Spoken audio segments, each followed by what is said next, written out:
Welcome to a formal edition, or the Retro Reasonable Doubt.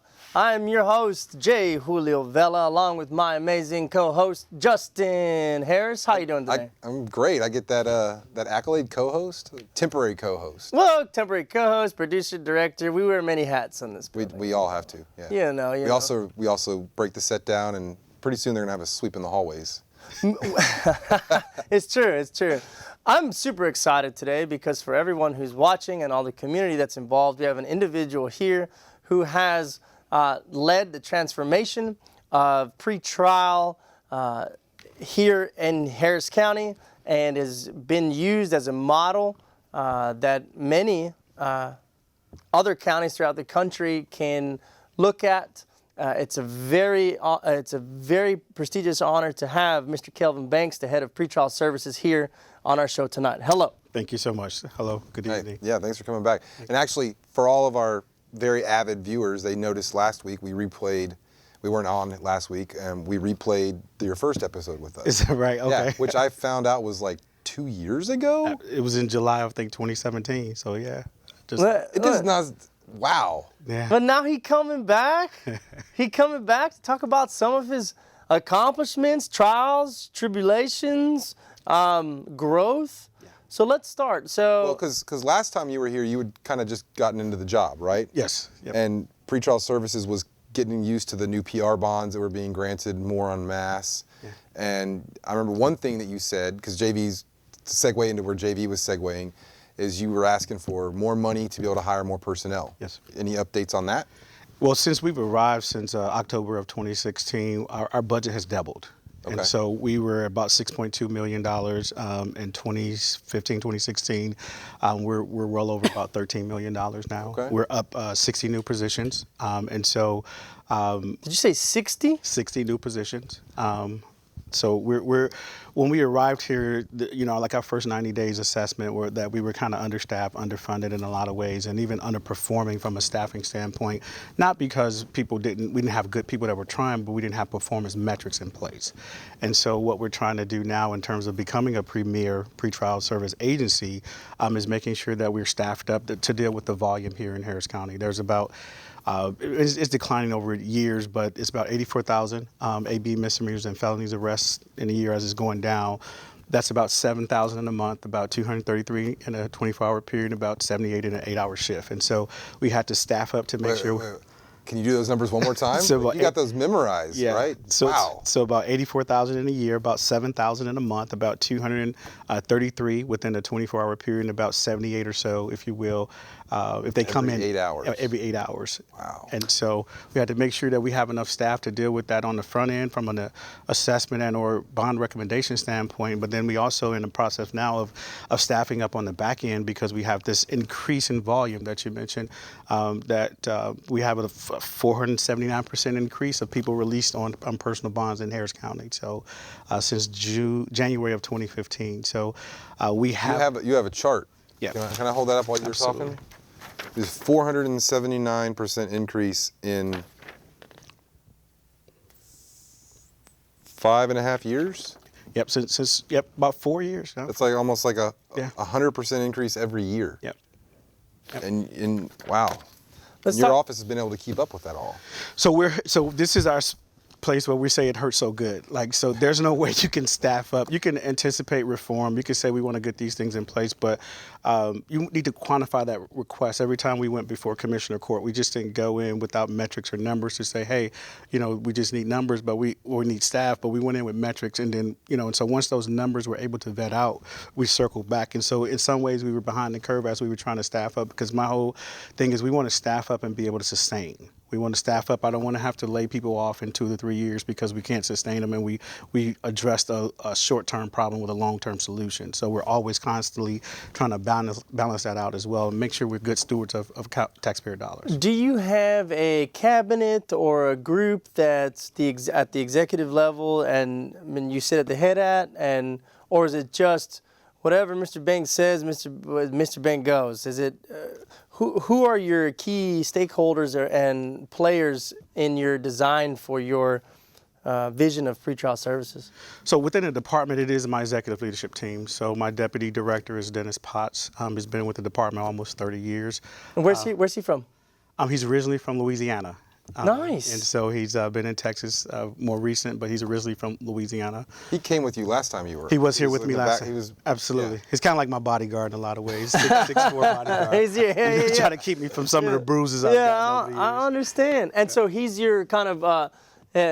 He has I mean, no one speaks on your behalf, but if he's speaking, the idea is that it's coming from you, and is that his role, or what would you say? How would you define his role? Yeah, so he's in a very trusted position. He helps me manage the budget. He helps write the policies for the department. He's also responsible for our locations. We're in like four different locations. He's making sure that we're up and running in all those different locations as well. And we always, the last line on job descriptions, duties as otherwise assigned. Yeah. So we fill a lot of stuff into that space. He's a very, very intelligent man, very, very historical, knowledgeable person as well. 30 years. Yeah. When I give him credit for that, he often say he's the dinosaur in a lot of ways, but has a lot of institutional knowledge that we rely on, because it's important when you're making changes or doing things that you kind of understand the history so you won't repeat itself in some way. But he's from Louisiana, but where did he come from before? So he was a police officer at one point in time. I think he's done some stuff in parole as well. And so he's kind of been in criminal justice, if you will, for the most of his career. Who else is in your executive, you say board or cabinet? Executive leadership team. Executive leadership team. Who else is in there? So my executive assistant, Takesha Blacklock, she's kind of like an office manager, if you will. I also have 3 division managers. Aurora Roberts is over our defendant monitoring division. So her staff supervises this 479% increase in personal bond releases under our supervision. Troyce Carter is over our pretrial screening that does the assessments and the front end work at the magistration. And then we have Edward Jones, who's our in-house IT manager. In addition to that, we have a justice research manager by Dr. Whitney Threadcraft Walker, who is on staff, a PhD, that does all of our research stuff. What's the research?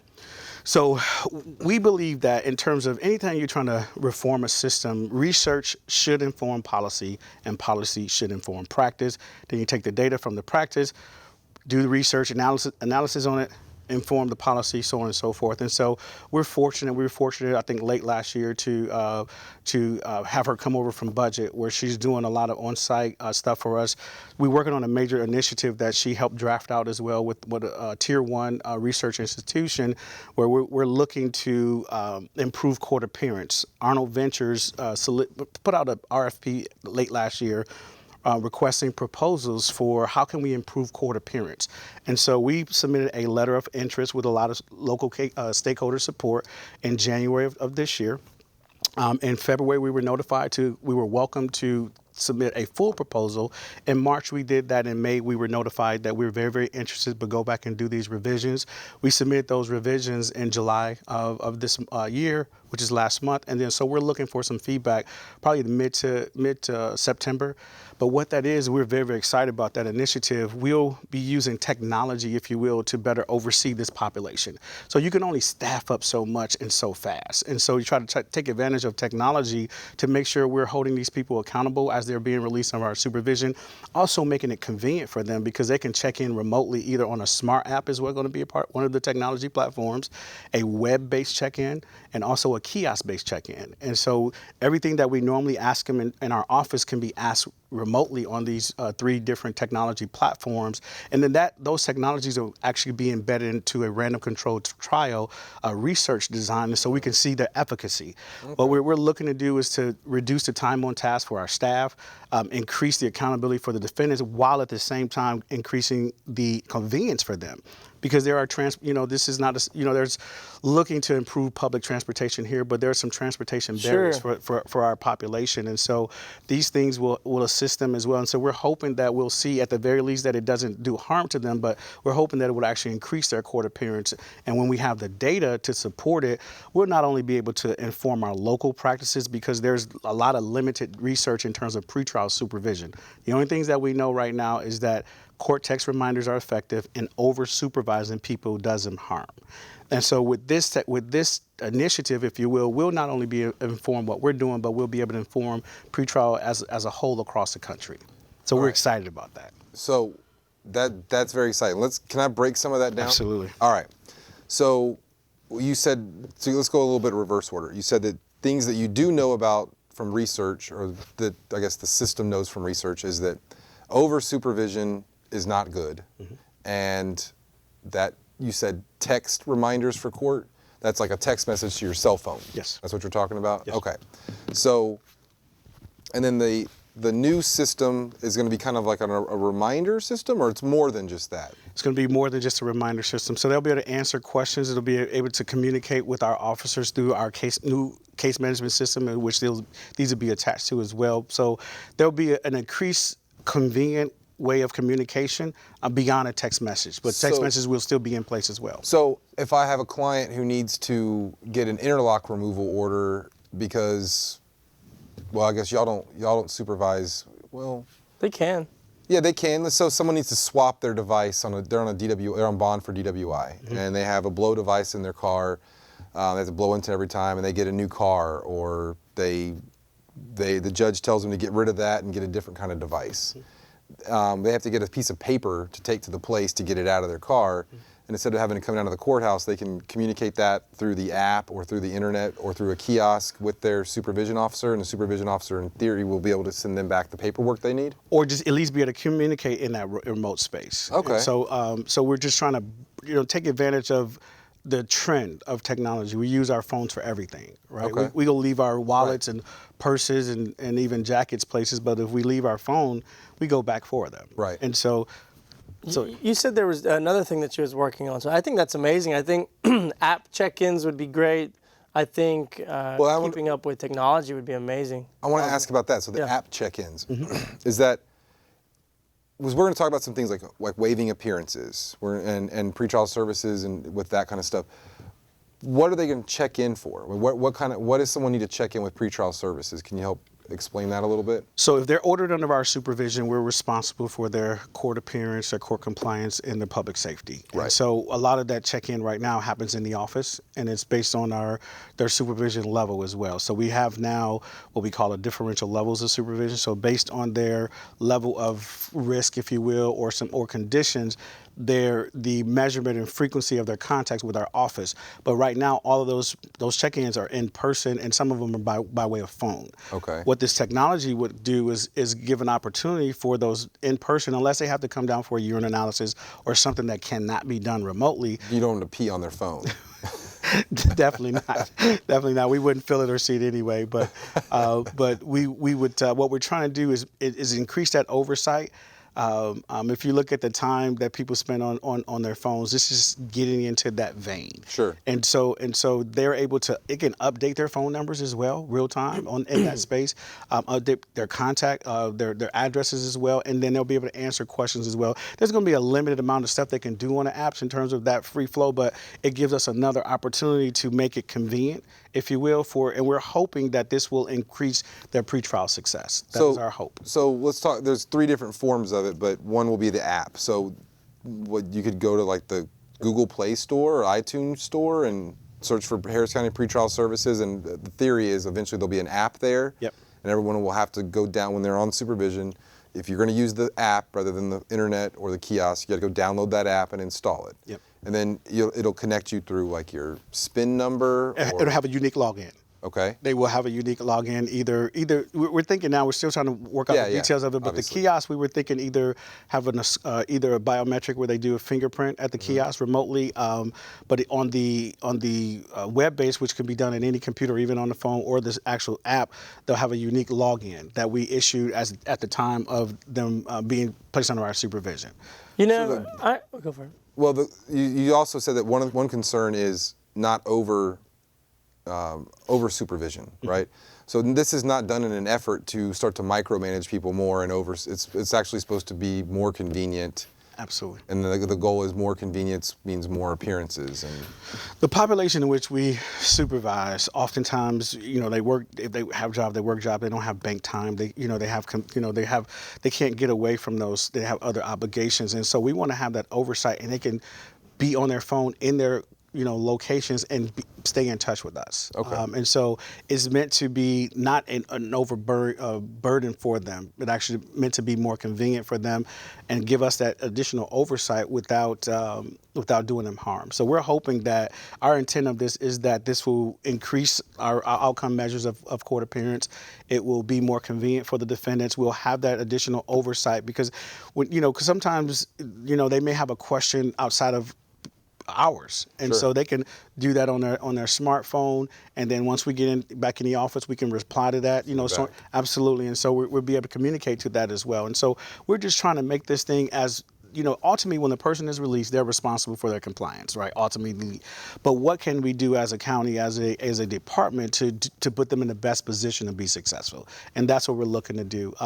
That technology, again, does exist on, I think, the web-based check-ins exist in the federal system. I think there's a probation department in New York that does a kiosk. And so, but on any state or local pretrial, not three of those, no one does all three. One of the things that come to mind I think that's amazing. I think we keep up with technology. However, I represent a lot of indigent clients, and keeping up with their phones and phone numbers is a task in and of itself. And so what I'm concerned about is that an individual comes and gets the app and they're signed up for app check-in, for example, but then their service gets cut off and they lose their phone and they can't afford anything else. And so now they're not either informed enough or knowledgeable enough on their own part to say, I don't have a phone anymore, I can't check in.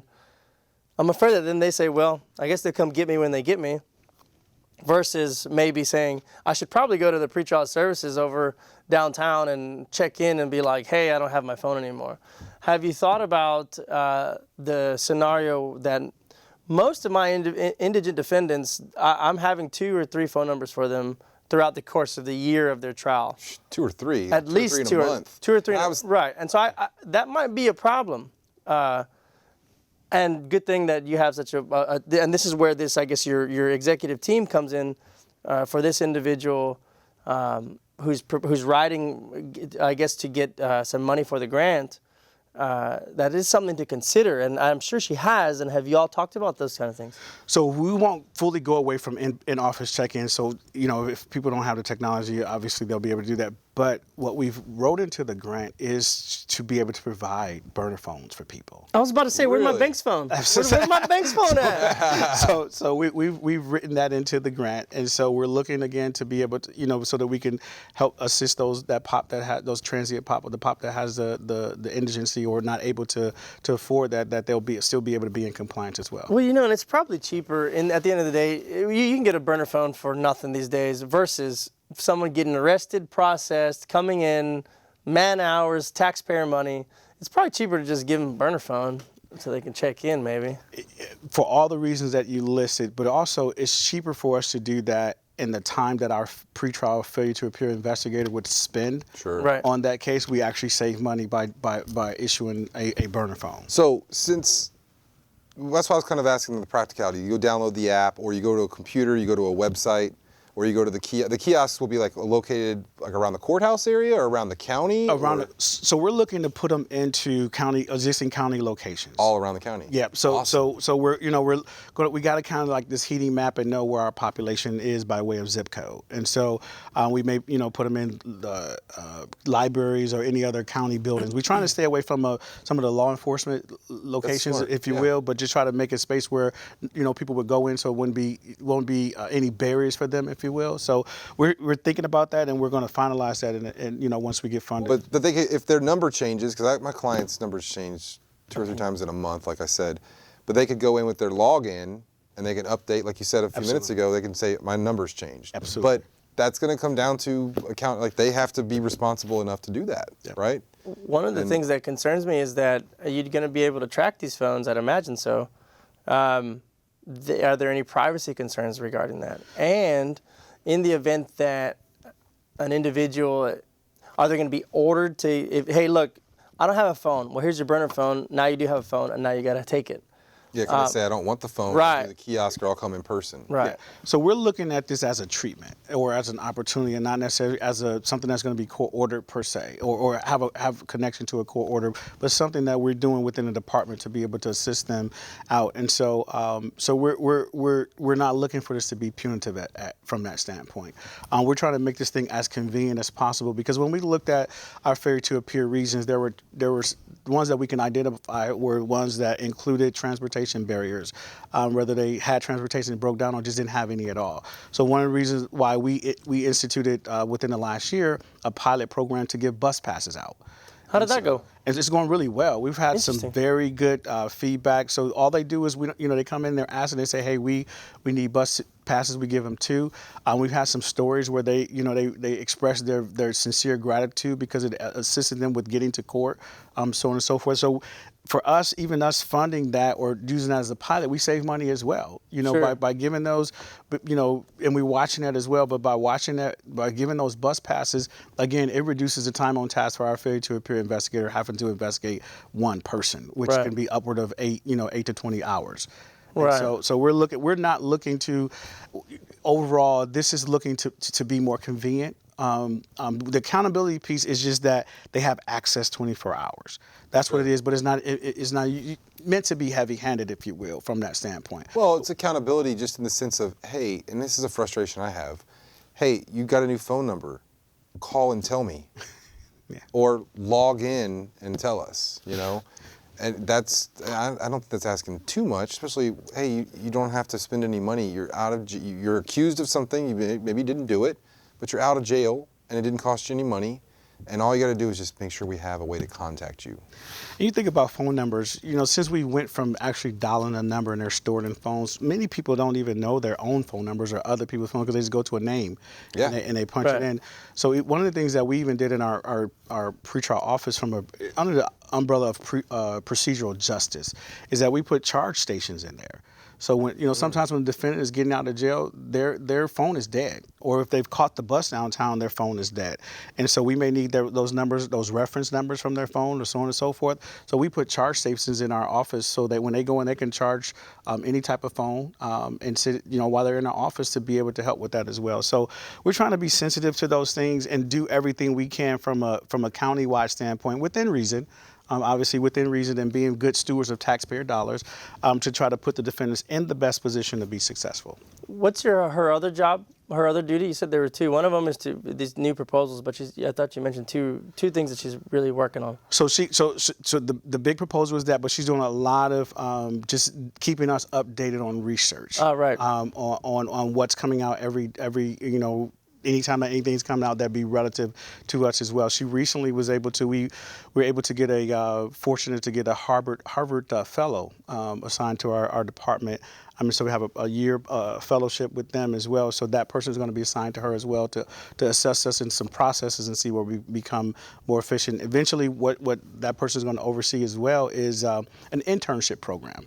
So we're looking to partner with we're going to start with, I think, UHD downtown and try to partner where we take on some interns for a year or a semester, they'll be able to get college credits, but we'll get some time on task and some duty free work. labor, I got you. Absolutely, and not have to, charge the taxpayers for that. So she'll have that responsibility as well. But she's responsible for our research initiatives, which is critical. Right.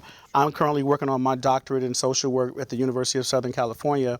And my focus is promoting smart decarceration during the pretrial stage in Harris County, Texas. And promoting smart is using decarceration. I like that word. It's going to spell check. Anytime you type it out, it's going to always say red. You heard it here first. Yeah, you're never going to be able to. So it's going to have the red squiggly lines up under it.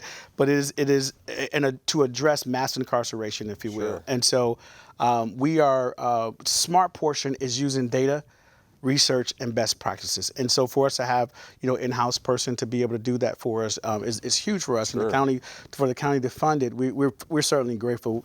Everything that they've promised us since we arrived, 2 years, 10 months, 12 days, and about 20 hours or so ago, they've delivered on. And so we feel very fortunate to be in Harris County. There are some issues within the defense community that are that that are issues within the defense community. So, for example, one of them that comes to mind is there are times, and I have had clients, where pretrial will impose conditions that aren't ordered by the judge. It's a big problem. Okay. And judges have been, some of the judges I've talked to have been extremely upset. I'll give you the case numbers too afterwards, where the judge will order, let's just say, no condition of X on the bond. Okay. However, they get to pretrial services, and pretrial services is adamant and will not back down that they have to do X. Okay? Then we get the call from the client as they come out livid and freaking out and not knowing what to do. Other times, other issues that we've had within the defense bar, and I can give you those case numbers as well, are when a defendant's court appearance is waived, but they're supposed to check in after court. So the judge will say, look, you don't even have to come to court. We're just going to off-docket you for 2 or 3 months, and you come back on that particular day. And so that individual, pretrial, will say, hey, call them and say, hey, you're supposed to check in. And the client will say, no, my lawyer got the court reset, and now I'm freaking out. And so they call the lawyer and freak out and say, hey, pretrial services is telling me that they're going to issue a warrant, which I know you guys can't issue warrants, but in their mind, it's issue a warrant to tell the judge that I'm in trouble, that I'm not in court, and you told me that I'm not supposed to be in court. I think those are two very big issues that are a big problem. Well, and a third one, along the lines of the second one, is you already do text message notifications and reminders with some folks, right? If they register a number and all that. I've had clients who I get their appearance waived, and then I schedule my docket for myself, based on not having people waiting. So I have a case that's going to be waiting, and the prosecutor's there, and my client's not. I'm going to go to that one a little bit later on. I'm going to go to the ones where I've got a live body in the courtroom. So then by the end of the day or the morning, I get to court where my client's not supposed to be there because I've had their appearance waived, and they're welcome to come. And I get there, and there's a very frustrated, angry client sitting there who's been there for 2 hours. And I'm like, what are you doing here? It's like, I got a text message said I had to be in court. They're going to issue a warrant. And I'm like, ooh, did my office call you? And they're like, no. I'm like, do you have the reset from last time where I wrote, your appearance is waived? I'm like, yeah. I'm like, well, you didn't have to be here. Like, well, I got the text message, so I came, and I've been here for 2 hours. So, and I've talked to some judges about maybe adding a spot on the reset form. They can check and say appearance waived, and then the clerk's office can add a place in there too, and then y'all can see that. But these are, I guess if we're going on because I have so many great things to say about pretrial services. Right, but they I wanted are to bring this up to you. Only department that gets people out of jail, right? I agree. Keeps them out. So my biggest fan right here. Yes, and so, I'll see. But there are some kinks. There's some kinks, man. And today, the great thing is the director came here for a second time. He wants to talk to us, talk to the viewers, and he's not running away when we're saying we got a couple kinks. And one thing what happened to me today on a client. It was a no contact order. He got a text that he was supposed to call in. He called in, and the pretrial asked him, where are you living? And he said, I'm living at this particular address, which initially the no contact order said you can't go. But about a month ago, I went up to the judge, and the judge rescinded the order. And then the pretrial services officer today said, and he was like, hey, no, judge said I could go back to the place. But the pretrial services officer literally said, no, you can't, and I'm reporting you, and good luck, because there's a warrant going to issue for you. My guy calls me in a panic, and I call pretrial services back. I get to a voicemail, and it's the second voicemail I've left them because I called them after the court when we got this order rescinded. Hey, no more of this condition. And once again, I got a voicemail, and once again, I told them the cause number and where to find it. There are some kinks, and those are some and from what I understand, some of it lies within the court to be sending the new adjusted orders or the new whatever they're ordering to pretrial services and them to receive it. How are you communicating with courts? And what's your mechanism and methodology for doing that? I mean, is there something that y'all don't have pretrial services in every court stationed like a community liaison officer, but y'all have to be communicating with the courts in some regard, and how are y'all doing that?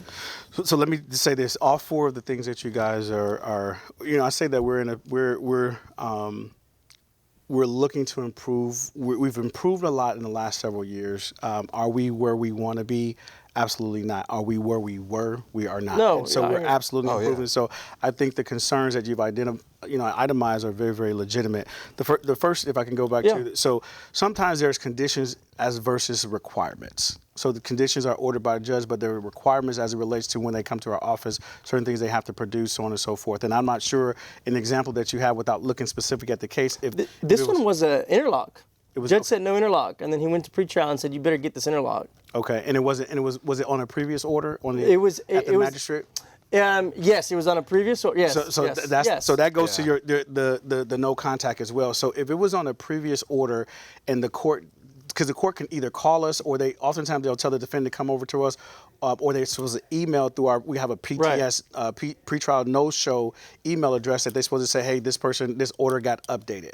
Because if they don't do that, there's no way we can know that oftentimes. Right. And so that communication on both of those, on the first one as well as the fourth one that you guys mentioned in terms of the it's a communication where they either call our office, and we don't have people staffed in the courtroom because the volume doesn't Sure. dictate that at this point in time. Right. And so they call our office, we send officers over there, they go in and address whatever the concerns are, and then they circle back and go to the other courts and then come back and continue to manage their cases. So in those two spaces, there's probably was a communication breakdown with the court coordinator either sending an email or calling our office for that standpoint. Understood. And so, Yeah. but again, even though that puts fright in those defendants, I'm pleased to hear that my staff was on top of it. They are on top of it. In some Man, they don't- ways. they And don't miss anything. They're like, hey, Yeah. so we're trying to, from that standpoint.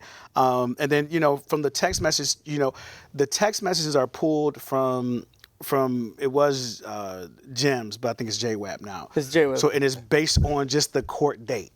And so it's pulled, the only way Yeah. it pulls directly from there. So there's no way that the text message would know that the appearance was waived. Unless, like I said, we add on the reset form a box. Absolutely. The clerk adds a box in their system, and then the pretrial system links to that and goes, oh, wait, that box is checked. Don't send the text message. And one of the things that we can adjust, and there's some limitation to the space on the text message, but we may send a text, but also say, please contact your attorney. That'd be great. To see if your appearance is waived. Hey. If we add that in the text message, if we have enough space, that may be able to address the problem. Yep. One other little tip. Okay. They don't have to be in all caps. They're on caps. My clients show me. I'm like, oh, they're yelling at you. They're screaming at, okay, they scream. Can I do a Well, I think that's why some of them they freak out. I mean, Yeah, they absolutely. freak out. And they're They like, do. They do. Oh my God, what is going on? Can I do a demonstrative real quick? This is my favorite thing. See if you can hear this.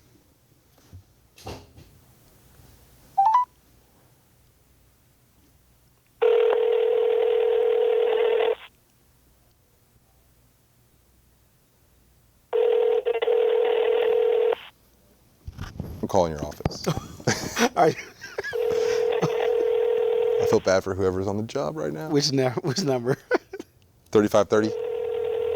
PR bond. They not there. They're not there? Yeah. This is the one I call all the time. Well, that's what I was going to say is anytime, because you Supervision. mentioned a second ago, anytime that somebody, what's this one? I saved this one as Harris County Pretrial Services PR bond people. Okay. But anytime I need something, I've called there at midnight before. Yeah. And when someone's getting magistrated, and I just get a little bit of information over to them, can you get my client early presented?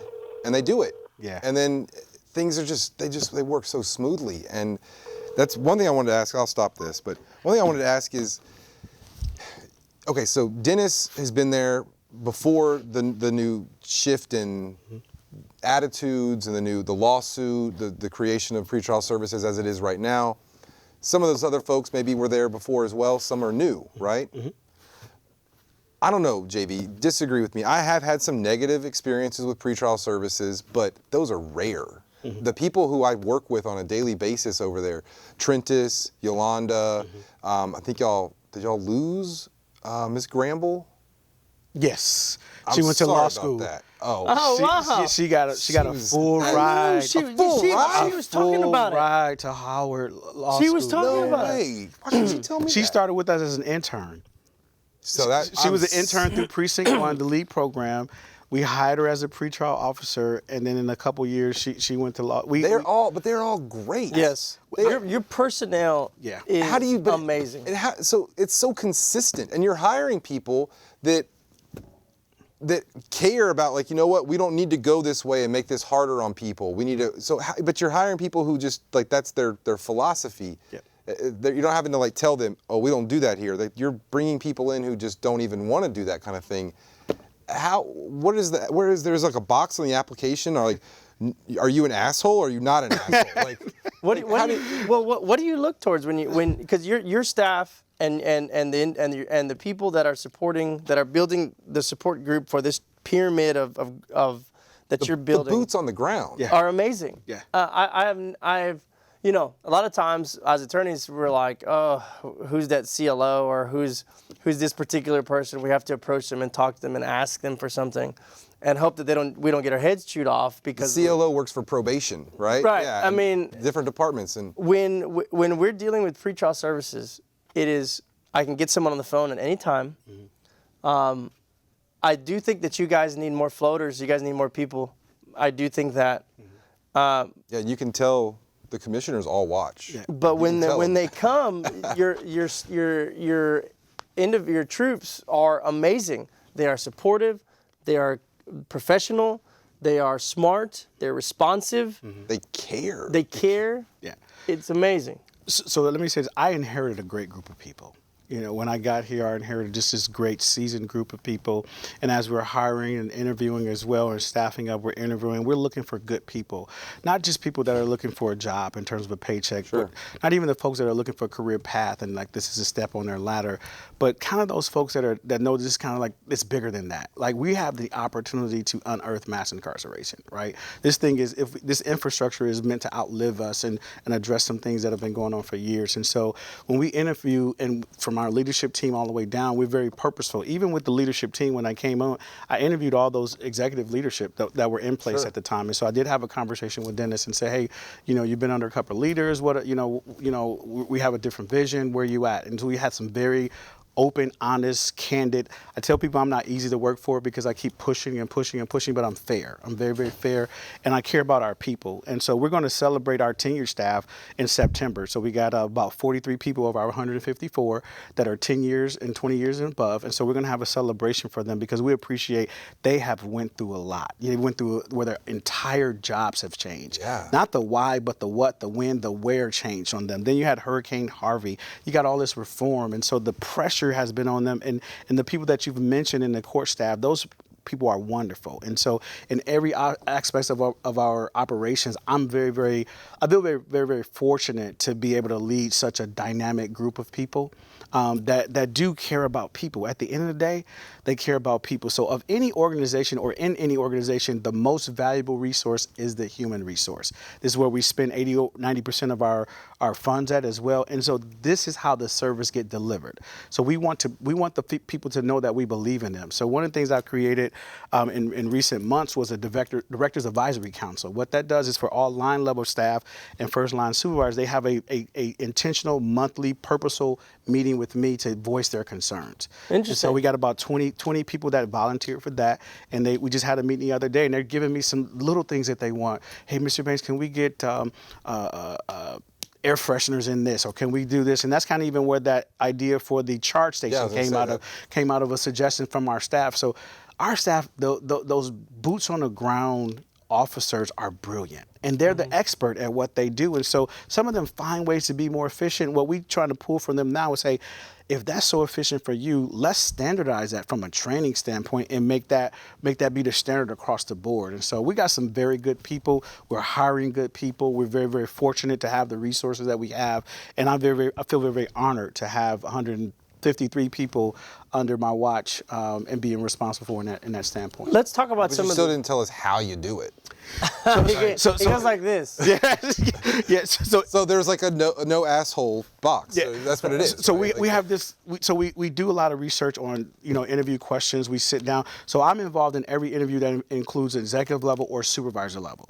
So I'm involved in all those, and I try to train our hiring managers as well to say, hey, when they ask a two-part question in the interview, if you ask a two-part question, very complicated because you're going to have to multitask if you're a member of pretrial service. So a person can say, hey, I can multitask, but I can ask you a two-part question. If you only answer one part, then that can give me some insight if you can actually multitask. Sure. You know, if you heard both portions of it. Even if you say, I answered the first part, but tell me the first part, the second part again, right. You consciously know that you've been asked the two-part question, where some people will not answer the two-part. Right. They'll just answer the one part of the question. And so those things kind of are telling. And so some of that is the questioning, the line of questioning. Some of that is the things that we vet. We use the recommendations and so on and so forth. And so we do a lot of different things, if you will, to try to get good people in. And we have at least 3 people in every interview.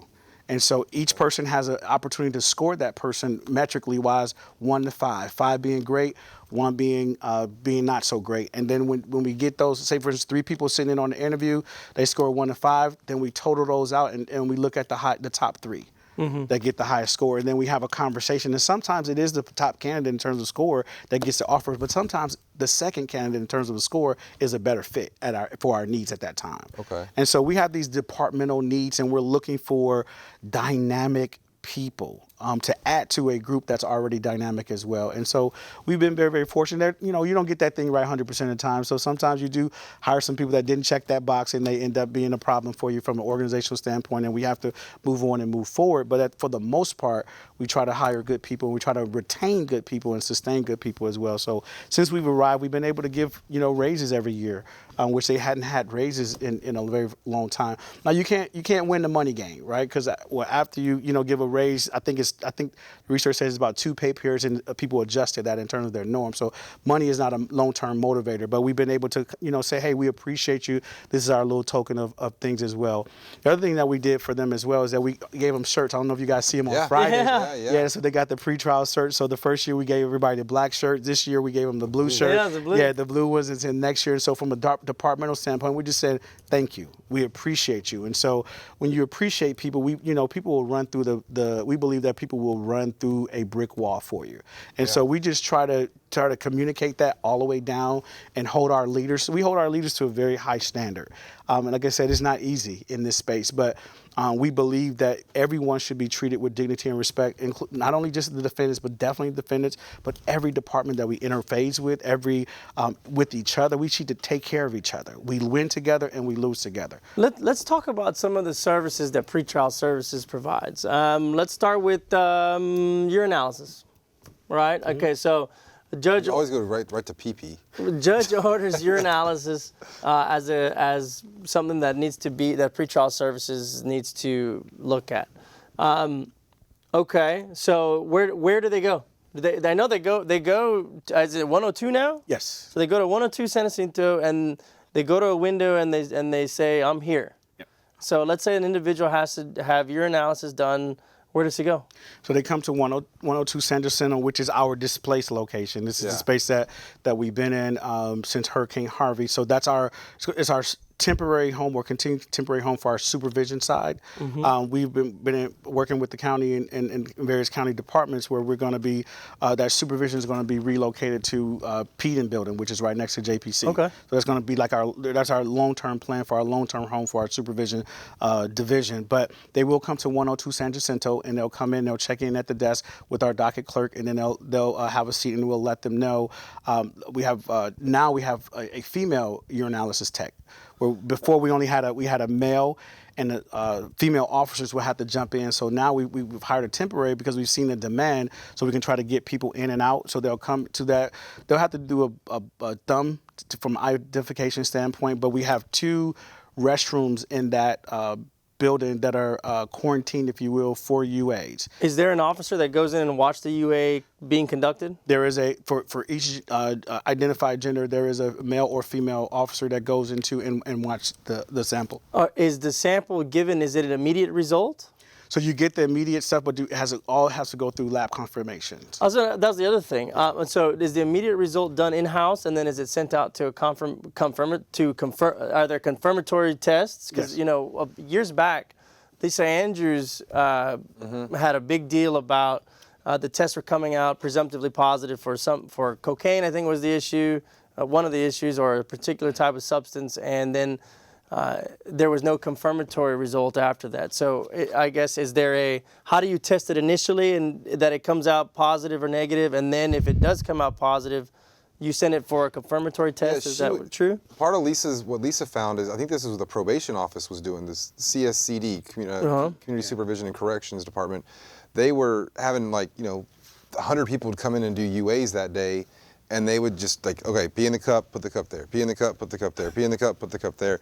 And stuff was getting splashed around. The sticks, the little color sticks, were staying on them for the whole day. And then the manufacturer was like, no, after 10 minutes, they'll change whatever color, so kind of quality control, I guess, is what JV's looking at. Yeah. So how are they initially tested, and then where do you send them for a confirmatory test? So we have a refrigerator in our so when we test them, we lock it, secure it, and put it in our refrigerator before we send it out for lab confirmation as well.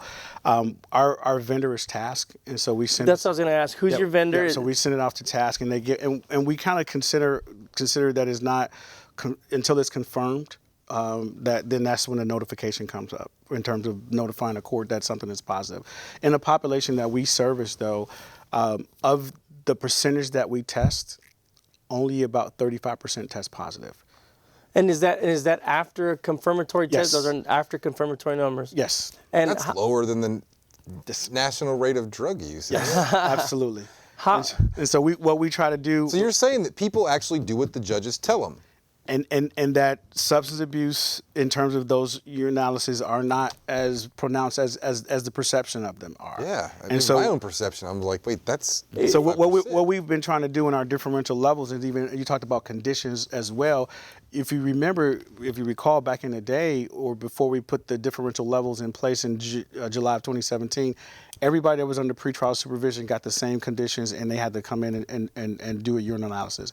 Now it's differential, so not everybody gets a urine analysis. So we're very strategic about that. What we try to do encourages, give some guidance and some suggestive ideologies, if you will, to the judges to say, hey, if you don't have an identified substance abuse issue or even concern, then we don't want to order that, because we want to be good in terms of our resources, right? Making sure we're using our resources properly. What exactly do you have a 10 panel that you're testing on urine analysis, or is it does it change is it differential? No, it's actually the same each time. I think it is a 10 panel. I got to get to the details of it, but I think it is a 10 panel or 8 to 10 panel, one of the two.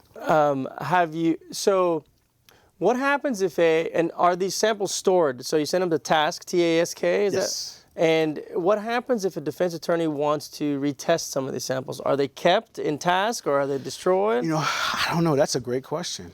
Because I do know that. He's preparing for a hearing. Absolutely, I see. He went into all lawyer. Where are you going to be at 10 a.m. next Tuesday? I need a witness in my trial. He started rubbing his hands together, he's like, "No, Mr. Banks." Body language turned towards you on June 3rd, and he went into all. Don't go off. I think it's a fair question, though. I want to hear the answer. Absolutely. Do you know? If you don't know, that's fine. But is a defense attorney able to, or even a department or a judge who wants to retest a sample, for example? Is that ability available, or do we know? I'm not sure. You know what? We'll check into that, because that's more in the weeds than we've ever had that issue to under my watch yet. I actually haven't had a client's bond revoked for a positive UA in 9 or 10 months. What are that's drug testing. So what about interlocks? And do you have? That's an issue. Interlocks is an issue because I'm coming to court sometimes, finding my client. Okay, we're here for court. And there's a warrant out for my client. That happened 3 weeks ago because somebody came and told the judge there was violations. And I'm like, why didn't I get told? Why didn't I have a chance to talk to my client and figure out what's going on? Interlocks is a good one. Who are the providers? And do you have any issues with the mechanics or the processes of the reporting part of it? So, for example, Justin said, obviously a provider submitted a report. I don't know how. That would be great to explain how a provider submits this report. I guess somewhere in pretrial services they get a flag, and then at some point they go to a judge, and then a judge may or may not issue a warrant. Talk to us about that process. Do you have any specific providers that you all use, and what are some some of the good points and technical difficulties that you might have with them? So the ignition interlock process is probably going to change as a result of the settlement of the misdemeanor lawsuit, because what's a part of one of the components of that is that here as pretrial services going to have to be responsible financially for those that are indigent. Currently, Providing the device. Wow. providing the device. That's a huge. That's huge. So right now, the relationship, we don't have a direct relationship with the vendor. We have a list of vendors that we give out, and the defendants can choose who that, and we're not steering them towards anyone. So we don't have a direct relationship with them, so we can't pay them directly. With the misdemeanor settlement, if it goes into effect, if the judge accepts it and so on and so forth, that's going to change the process where we're going to probably have to identify, a smaller group of vendors and have a direct relationship with them to be able to offset those needs, if you will. I am now providing interlock services. I'm selling my. I'm kidding. Guys. Right. Yeah, Is he one of the vendors? I always see. Okay. I'm now a vendor for interlock services. gosh, okay. I'm kidding. Yeah. Okay, but so right. different vendors have different things, but we get a notification, we get a monthly download, and those type of deals, and so we go in and review it, and then we go and make we're going to change the name from a bond violation report to actually a compliance report. I think And that's so, good. So we're trying to do some things, inverse in terms of flipping things to a positive, to not be so punitive even in what we're doing from even a verbiage standpoint. So our compliance report was going to be reported based on that as well. But again, there are various vendors, and there's different levels and different qualities and different Do things. you see those different qualities, and have you been able to identify some that you feel are better than others? And I'm not asking you to name names or anything. I would like names. Which ones? Yeah, I are the ones don't. that are easy to get around? That was I can answer that question. I don't really deal with it like that from that standpoint, and I don't think my folks have an opinion that we're going to allow them to speak loud about. Right. So you're saying ignition interlock devices. Are you also including the portable devices, the in-home devices, and the scrams? Because a lot of my indigent clients, a lot of them don't have cars. Yep. So we're right now we have a direct relationship with like the EM vendors. So if they can't afford them, we're paying for them. What's we got EM? Electronic monitoring. Okay. We have a direct relationship with TAS. So there's a fee for the drug test, but we're paying for it anyway, whether they pay the fee or not. They may have a bill, but we don't go after them for those bills. We don't have a direct relationship with the IID providers. With the misdemeanor settlement, we're going to switch them over to this space. So we'll be paying for it or have a relationship with them, and so we'll have some more control, if you will, over that. And I'm not sure if it's going to go through an RFP process or what the process is going to be in terms of being able to identify those vendors. But we're looking for some ones that can provide a good service for us at a good price, if you will, to make sure that we've had a major increase in DWIs and IIDs under our supervision. That population in the past had posted surety bonds, and we're going up under CSCD from in our bifurcated system of supervision. But we've gotten a lot of that. So we actually had a meeting with that group today. It's about 10 officers that we have assigned to that. And so we got a lot of new people. We got some seasoned folks in there. We got some new people that we're bringing along that we're getting up to speed as well. So because we want to make sure, because that is a public health concern, if you will, within this community. And we want to make sure we're overseeing those individuals from a compliance standpoint. We got 2 minutes left. What are some things that us lawyers can tell our clients about pretrial services? Some of the pitfalls, some of the things to remember. What would be some things that, when somebody says pretrial services, and we have to explain something to our client about what you're there for, and what are some things to make sure that their relationship with pretrial services goes smoothly? So our department is an impartial department. And so we're not for or against, but we're here to provide a service. So and those services, our mission statement is that we provide accurate and timely information to the judges to make an informed pretrial release decision. And then the backside of that is to monitor those defendants that are under our supervision to ensure court compliance, court appearance, as well as public safety. So our mission is guided towards making sure we provide this, making the decision be informed as based on research and data that's available, but also putting the defendants in the best position to be successful for pretrial success.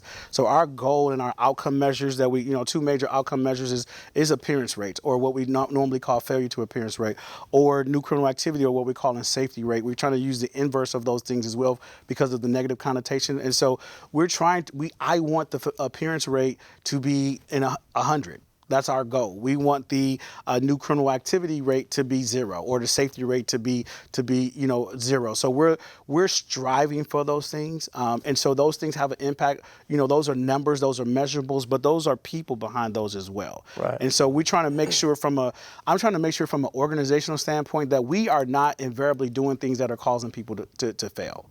And so what can we do from a procedural justice standpoint? What can we do from a research standpoint? What can we do from a best practice standpoint to continue to put people in the best position? Now, we know that even with doing that, there's some people that's going to fail because they're intentional and they may want to fail. They're not, going to respond to the stuff. But those may be the outliers, and so we're trying to do everything we can to put people in the best position and be successful. As with me as a director, I'm trying to do that with my staff. We're trying to put them in the best position to be successful in their respective roles as well. So we're there trying to fulfill a mission. We have a purpose. We have a destiny. It's bigger than a job. It's bigger than an organization. This is my, I said this maybe before, but this is about my purpose. This is why I was created to be in this space. So I feel, I'm kind of walking in my own purpose and destiny in this space. So. How does it feel to be part of the reformation of the Harris County bond system? Fortunate. You feel very fortunate. You go through life at times, and sometimes you try to figure out what your purpose and what your destiny is.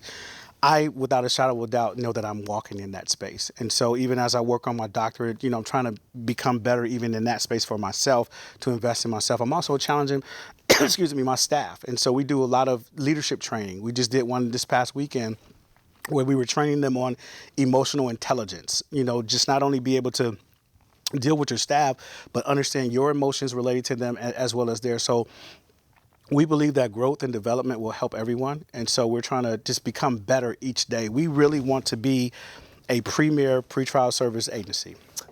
Mr. Kelvin Bakes, the top of the pyramid here at Pretrial Services and at the forefront of the bail revolution. Freedom. Freedom. For all. Free at last. Justin Harris, last words. Oh, I got nothing. Thanks a lot for coming on, Kelvin. This was great. Seriously. Kelvin Banks. Thank you guys for having me. We didn't even get throue a quarter of what we could have. Absolutely. Maybe you'll come back. For HCCLA and everybody else involved. Bye-bye. Bye. Yeah.